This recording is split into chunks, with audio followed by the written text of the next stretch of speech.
Hi, Gayle Fuguitt, President CEO of the Advertising Research Foundation. I'm here with Manjiry Tamhane. Hi, my name's Manjiry Tamhane. I'm the worldwide CEO of Game Theory, and I'm delighted to be here in Cannes with the ARF. How do you see marketing, advertising, and research today?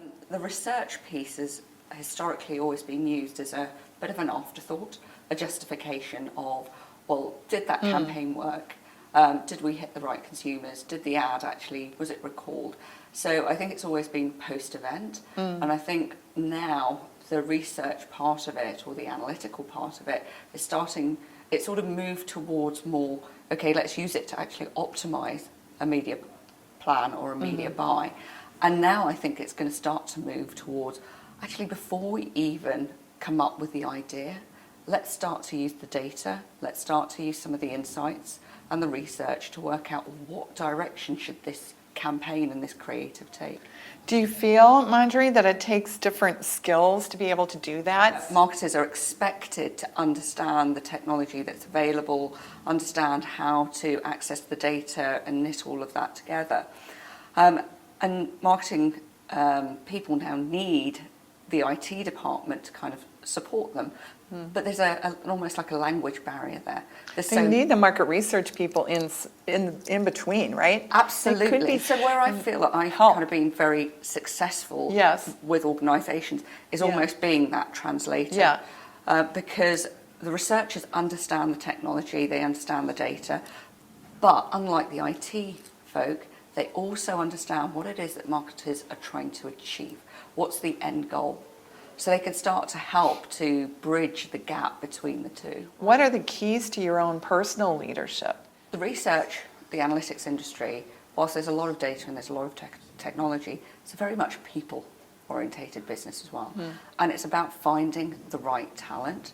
There are some incredibly clever people within our industry, but it's having people that also have the personality. So I call it the storytelling mathematician. Okay. Can you actually bring the data to life and tell a story from it? But also it's about keeping an eye on where the future of this industry is going and trying to remain one step ahead. How do you get in there with clients to do that? I think majority of CMOs, if you've got something of value to say, then they want to listen. So I think it's being able to showcase what other people are doing and highlight to our clients what's best in class and what's achievable. So you take it to actionability to help with decision making? Everything that we do is all about making sure that the insights that we're delivering can be actioned. What are the other 3 pain points? So then the next one is really about, we talked about this earlier, the jargon